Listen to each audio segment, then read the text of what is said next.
Salam saudaraku, selamat pagi. Semoga kita semua dalam keadaan sehat dan penuh sukacita dalam Tuhan.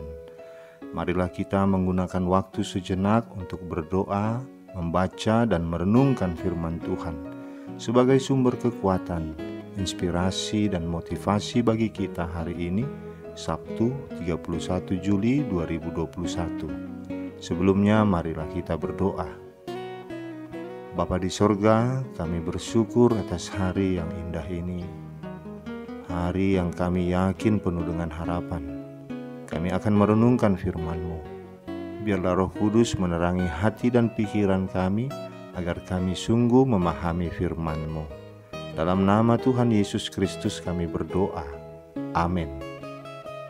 Firman Tuhan yang menyapa kita di pagi ini, Yesaya 44 ayat 21. Ingatlah semuanya ini, hai Yakub, sebab engkaulah hambaku, hai Israel. Aku telah membentuk engkau, engkau adalah hambaku, hai Israel, engkau tidak kulupakan. Demikian firman Tuhan. Saudaraku, seorang pemuda menelepon kekasihnya. Hai sayang, hai abang, sahut gadis kekasihnya dari seberang sana. Maafkan aku yang pelupa ini. Kemarin malam aku telah melamarmu, tapi aku betul-betul lupa. Apa jawabanmu? Ya atau tidak? Kekasihnya menjawab, maafkan aku juga bang.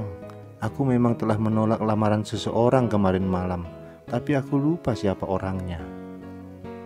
Saudaraku, ingatan manusia memang tidak sempurna. Ada kalanya kita melupakan hal-hal penting, tapi malah mengingat hal-hal yang tidak penting. Seorang psikolog mengatakan, lupa disebabkan karena manusia jarang memanggil memori yang ada.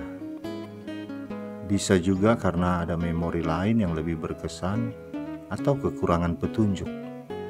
Itu sebabnya kita bisa tiba-tiba ingat akan suatu memori jika terpicu oleh suatu petunjuk. Ada juga penyebab kita lupa karena mengalami kejadian traumatis. Hal itu membuat kita tidak ingin lagi mengingatnya, dan kita bisa benar-benar lupa. Demikian juga halnya dengan mengingat atau melupakan seseorang. Komunikasi atau perjumpaan yang sering kita lakukan dengan seseorang akan menguatkan ingatan kita terhadap orang itu. Misalnya, teman-teman di sekolah atau satu kelas.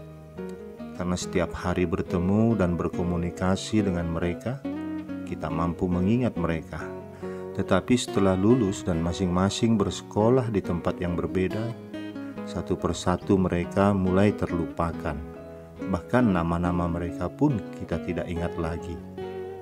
Saudaraku, salah satu yang perlu kita renungkan dari nas kita ini ialah pernyataan Allah tentang keberadaan bangsa Israel. Pertama-tama, Allah menyatakan bahwa Israel adalah hamba Allah yang dibentuknya menjadi sebuah bangsa pilihan. Ungkapan ini tentunya dari bunyi perjanjian Allah dengan bangsa itu.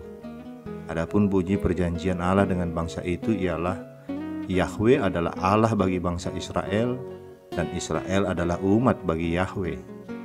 Kata umat di sini diganti dengan hamba.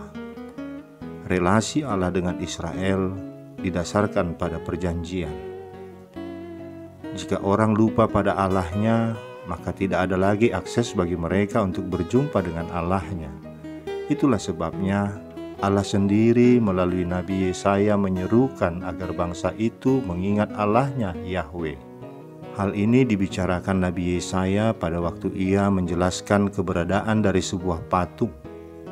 Sekalipun orang mengingat akan patung, patung itu tidak dapat berbuat apapun bagi mereka yang memujanya. Lain halnya dengan Allah. Allah hadir di dalam diri bangsa itu. Hal itu terlihat sangat jelas dengan hadirnya seorang nabi. Nabi sebagai simbol bahwa Yahwe benar-benar hadir di tengah-tengah bangsa itu. Bagaimana perilaku dan perjalanan hidupnya dibentuk Allah menjadi sebuah pelajaran bagi bangsa itu. Allah pun tidak pernah melupakan seorang hambanya. Itulah pelajaran yang berharga bagi bangsa itu, yang seharusnya dipahami dan dilaksanakan. Saudaraku, Hal yang sama pun berlaku bagi kita.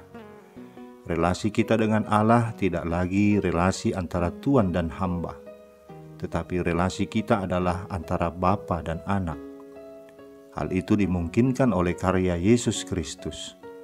Yesus sendiri telah mengatakan kepada para murid, "Aku pergi kepada Allahku dan Allahmu, dan kepada Bapakku dan Bapamu." Relasi kita dengan Allah sudah didasarkan atas relasi Allah dengan Tuhan Yesus. Allah tidak hanya menyatakan bahwa relasinya sebagai Bapa bagi kita. Nas ini pun mengatakan bahwa Allah membentuk orang yang dijadikannya anaknya. Allah berkarya di dalam diri kita untuk membentuk kita menjadi serupa dengan Kristus. Kita tahu bahwa Allah tidak pernah gagal di dalam berkarya. Rencananya untuk membentuk kita menjadi serupa dengan Kristus, itu sesuatu yang pasti. Adakah hal lain yang lebih buruk daripada melupakan bahwa kita adalah milik Kristus? Bahwa Dia telah menebus kita dengan darahnya? Bahwa Dia tahu bagaimana seharusnya kita hidup? Dan bahwa Dialah satu-satunya yang mengendalikan hidup kita? Satu hal lagi yang perlu kita renungkan ialah Allah adalah setia. Ia tidak pernah melupakan. Allah mengatakan bahwa tidak mungkin Ia melupakan kita dari hadirat-Nya. Kita pasti senantiasa ada di hadirat-Nya. Apapun yang terjadi di dalam hidup kita, Allah tidak akan pernah menghapus kita dari ingatan-Nya. Bahkan di masa setelah kita meninggal dunia sekalipun, Allah tidak akan pernah menghapus kita dari ingatan-Nya. Sebab Yesus Kristus adalah Tuhan dari orang yang hidup dan yang mati. Oleh karena itu, bersukacitalah. Amin. Kita berdoa. Bapa di surga, kami bersyukur dan berterima kasih atas kasih setiamu, bahwa Engkau tidak akan pernah melupakan kami. Engkau mengingat kami dalam setiap persoalan yang kami hadapi. Engkau selalu menyertai kami dan menguatkan kami. Bapa, ampuni kami yang selalu melupakan-Mu. Ampuni kami dari segala dosa kami, Tuhan. Ya Bapa, ingatkanlah kami selalu bahwa dalam setiap persoalan pergumulan yang kami hadapi, Engkau selalu ada beserta kami. Di dalam nama anak-Mu Tuhan Yesus Kristus kami berdoa. Amin. Selamat beraktivitas saudaraku. Tuhan memberkati. Shalom.